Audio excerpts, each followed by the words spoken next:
Today, we're getting into two really key names in the semiconductor equipment space.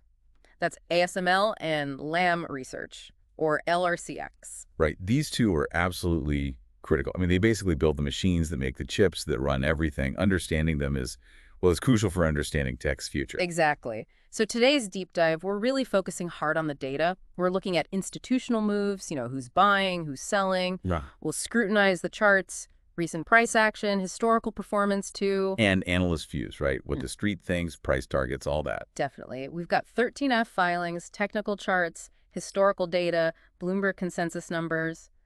It's a quantitative look. Trying to cut through some of the noise. And we should probably remember, this industry, it's dynamic. Lots of things influencing these stocks. For sure. Geopolitics, demand cycles. Okay, so let's start with the big money. What have the institutions been doing with ASML and Lam lately, say over the last 6 months or so, based on those Q4 filings? Okay, ASML first. Looking at those Q4 2024 13Fs, we saw some interesting buys. And our capital management, the Hong Kong group, they really increased their position. It was like an 8.87% boost to their portfolio allocation. Wow, that's significant. Yeah.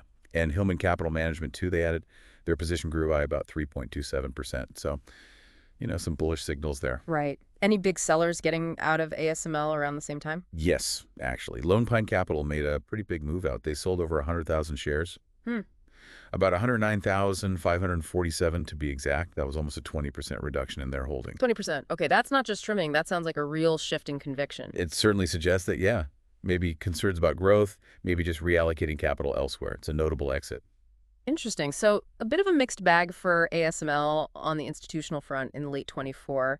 What about Lam Research, LRCX? Was it a similar picture, or was the sentiment clearer there? For LRCX, actually the buying seemed, well, more pronounced in Q4. Blue Whale Capital, for instance, they initiated a pretty big new position, made up almost 5% of their portfolio. A new position of that size, okay. Yeah, and there was talk of a major global pension fund putting in around $500 million. Plus, Crosslink Capital added, National Pension Service of Korea added. Quite a bit of buying interest. That does sound like a stronger vote of confidence overall. Anyone trimming LRCX? Well, interestingly, Ondar Capital, the ones who bought more ASML, they actually trimmed their Lam position slightly, about 3.89% of their portfolio. Huh. So they're playing the spread, maybe? Seeing different things in each name? Could be. But yeah, overall, the net institutional flow seems to have favored Lam Research more than ASML in that Q4 period. Fascinating. Really shows the different ways these big firms are thinking about the sector. Okay, let's shift gears to the price charts. How have these stocks actually been trading? What's the technical picture look like, say, over the last 6 months? Right, so technically speaking, both have been under pressure. Let's take ASML. As of mid-April 2025, it's trading around $638. Okay. And significantly, it's below its key moving averages. The 50-day simple moving average, or SMA, that's up around $703. Right. And the 200-day SMA, the longer-term trend indicator, is even higher, around $769. So it's broken below both of those. For folks maybe less familiar, what does that typically signal? Generally, yeah, trading below both the 50-day and especially the 200-day is seen as, well, bearish. It suggests the momentum, both short and longer term, is negative. Those averages often act as resistance on the way back up, too. Got it. So a clear downtrend there recently. Any key levels to watch, support or resistance? Definitely. For ASML, the key support is probably down near its 52-week low, which is around $580. Okay. And resistance. Right now, that $700 level near the 50-day SMA looks pretty significant. We saw a rally attempt fail right around there recently. Right. That failed rally confirms the resistance. Okay, so ASML on a downtrend. How about Lam Research, LRCX? Similar story on the chart. Pretty similar, yeah. LRCX is trading around $63. It's also below its 50-day SMA, which is near $76, and its 200-day, around $79. So same story, bearish trend signals. Below both averages, too. Correct. However, one little nuance, maybe its RSI, the Relative Strength Index, is sitting around 39.90. Okay. Getting close to that 30 level. Exactly. It's not quite oversold yet. Usually below 30 is the threshold, but it's getting down there. It suggests the selling might be a bit overdone, maybe ripe for a bounce, potentially. Potentially. Doesn't guarantee anything, but it's a sign to watch. Right. A sign of potential exhaustion in the sell, you could say. And what about support and resistance for Lam? Support seems to be holding around its 52-week low, which is about $56. That's a key level. Okay. And resistance like ASML is probably up near that 50-day SMA, so around $75, $76. It looks like it's kind of consolidating in that $56 to $75 range right now. So both stocks definitely showing technical weakness in the medium term, but LRCX may be showing hints of being oversold. Now, let's zoom out. Big picture. How have these companies done long term? Say 5-year returns. Now that's where this story gets really interesting because long term, they've been fantastic performers. Right. Big difference from the last 6 months. Huge difference. ASML over the last 5 years, its total return is roughly plus 127%. That's incredible growth. Wow. Okay. And Lam? Lam Research also very strong. Its 5-year compound annual growth rate, or CAGR, is around 20.20%. Still very solid. That's a massive contrast to the, negative 26, 27% returns we've seen over the last year for both. Exactly. The 1-year numbers are sharply negative. ASML down about 26%. LRCX down about 27%. So what explains that? Stellar long-term growth, but a rough recent patch? Well, the long-term growth really reflects the semiconductor supercycle we've been in, right? Everything needs more chips, more powerful chips. ASML, with its EUV lithography dominance, I mean, they're essential for the leading edge. Their monopoly power there is key. Absolutely. And Lam as a leader in etch and deposition. Yeah. Also, critical processes that get more complex with every new generation of chip. They've both ridden that wave. Makes sense. The recent pullback. That's likely a mix of things: macroeconomic worries, inflation, interest rates, potential cyclical slowdown in chip demand after the boom. And maybe some company-specific stuff, too. I think ASML had an order miss recently. That's right. ASML's Q1 2025 orders were lighter than expected, and the stock took a hit, maybe 6% or so. Okay. And Lam, any specific inflection points for them recently? Lam had a good earnings beatback for Q2 2025, I believe. Yeah. Stock popped like 7% on that, and they launched that Dextro cobot thing late last year for helping in the fabs. Right, the robotics angle. So fundamentally strong companies hitting some market turbulence. Okay, let's look forward now. What are the analysts saying? What's the consensus view based on, say, Bloomberg data for the next few years, maybe out to 2028? Revenue, margins. Okay, analyst consensus for ASML, they still see growth. Revenue is projected to climb, maybe hitting around $33 billion in 2026 and pushing towards $38 billion by 2028. Still solid growth, even if maybe moderating a bit from the boom years. Exactly. More sustainable, perhaps. And gross margins are expected to stay really strong, like in the 54–55% range. That's pretty healthy. Very healthy. And for Lam Research, what's the forecast look like there? Similar story for Lam. Continued revenue growth expected. Analysts see them maybe around $21 billion in 2026, possibly up to $24 billion by 2028. Okay. Gross margins are also expected to be robust, though maybe a bit lower than ASML's, kind of in that 45% to 47% range over the next few years. Still very good margins for the industry. Right. Still strong profitability projected for both. Now, bringing it back to the present, what's the overall analyst rating? Buy, hold, sell, and what kind of price targets are they putting out there? Okay, for ASML, the consensus rating is currently a moderate buy.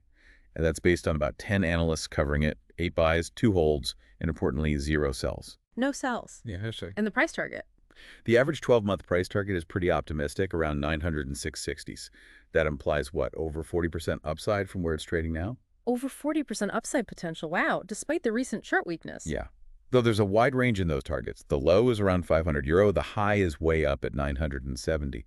So some disagreement on the magnitude, but the direction is mostly positive. We saw JP Morgan raise their target recently, citing EUV leadership, while B. Riley lowered theirs a bit on macro concerns. Okay, a moderate buy with significant implied upside for ASML. How about Lam Research? Similar sentiment. Very similar, actually. Also a moderate buy consensus for LRCX. This is based on more analysts, though 23 of them. It breaks down to 18 buys, 5 holds, and again, 0 sells. Still no sells. That's telling. And the price target for Lam? The average target for Lam is around $93.87. That implies even slightly more upside than ASML, around 48% from the current price. Nearly 50% upside potential according to the average analyst target. Yeah. Again, there's a range. Cantor Fitzgerald kept their overweight rating and $100 target.